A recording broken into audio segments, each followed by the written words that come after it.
Ano eh. Di ba mahirap? Parang alang-anin na. Mahirap makabigat siguro ano eh. Giyo ka lang. Gigi. Sa diretso, walang hinga. Gigi. Opop. Ano opop? Mahirap. Taligi.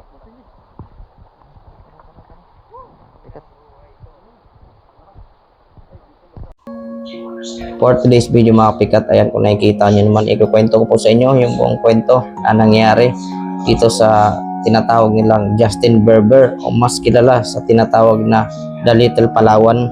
Ito po, kung nakikita nyo naman talagang ang hirap and sobrang putik po ng lahat ng pinagdaanan namin. Halos gutom, puyat at pagod talaga. First time ever po talaga to. Ito nangyari sa amin na imbis na nature trip is nauwi sa bad trip. Ayan kung nakikita nyo naman, ang dami naman na stranded dyan gawa ng hindi makadaan yung mga L3 jeep, kotse, sa sobrang putik ng daan at sa sobrang dulas. Hindi yan, marami ako nakakasalubong dito, naglalakad na lang, iniiwan na lang yung mga motor nila sa gilid-gilid kasi gawa ng hindi na kayang buhatin, hindi kayang idaan sa sobrang putik na aming pinagdaanan. Ayan kung nakikita nyo naman, naglalakad kami dyan dahil sinisafety talaga naming may uwi muna ang mga bata gawa ng paggabi na rin kasi, and hindi talaga natin maiwasan na may mainis, may masaktan na mga tao, may naiyak kasi gawa ng kada hakbang namin sa putik na ito mga kapikat talaga namang napakatalas at masakit yung bato, matutulis yung aming nilalakaran. And sa punto na ito mga kapikat, ang dami kong mga nakitang bakas ng pangyayari dito sa tinatawag na The Little Palawan na to. And then, kung nakikita nyo, may mga tricycle, motor na talagang dinulot-dot talaga nila yung putik para lang matanggal sa kanilang gulong kasi kumakapit kasi talaga. Kaya yung iba na, ayan, nakikita nyo naman, tinutulak, hinihila, since hindi talaga kasi nakakaakyat yung motor gawa ng sa sobrang bigat ng putik na nakabalot sa gulong. And then, kung nakikita nyo naman, ang dami talaga namin naglalakad dyan mga kapikat, siguro around 2,000 people na nandyan na na-stranded talaga.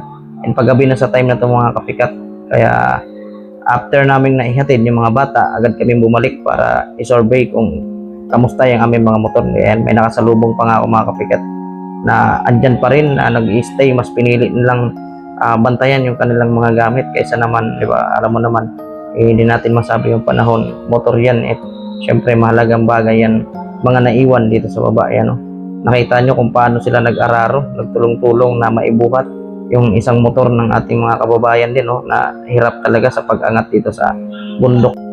And ayan kung nakikita nyo naman, hindi lang isa kundi dalawa o mahigit 10 ng mga iba't ibang motor na kanilang pinagtutulong-tulungan, magpatropa rin kasi sila, binubuhat nila isa-isa. So bali 4 sa isang motor. And ayan kung nakikita yung mga kapikat, andito pa sa may baba, eto nagbubuhat din sila.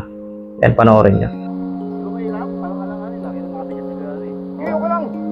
Sa diretso, walang hinga.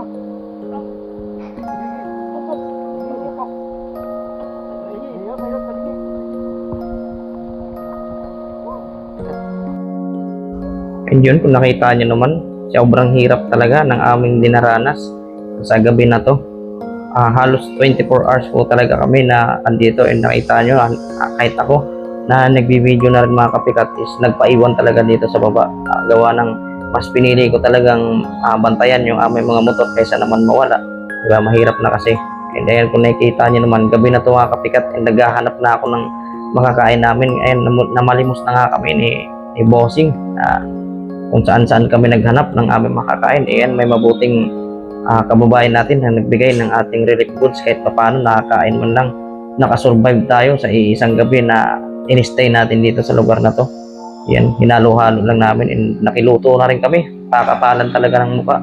Gawa ng hindi ka talaga makakakain kung wala kang gagawin. Kaya ito, kung nakikita nyo naman, hinalo-halo namin yung konting tulong na naibigay ng aming mga kapatid na sobrang mababait. Kaya salute po ako sa inyo mga boss. Salamat sa inyong pagbigay tulong. Kahit kapiranggot man lang ito, malaking bagay na ito sa amin na bigyan kami ng kahit paano panglaman sikmura ng amin.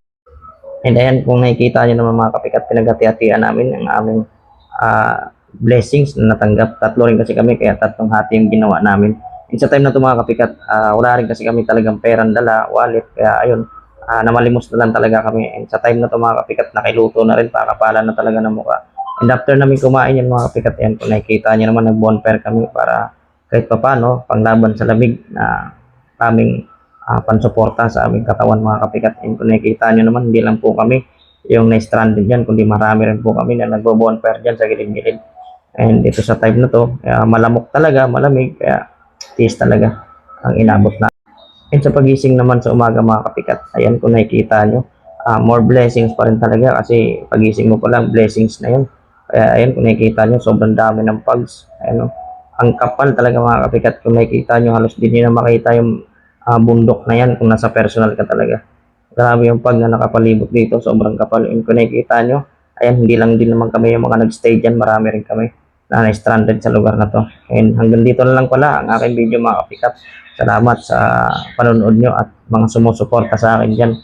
God bless po sa inyo mga kapikat. More blessings to come po.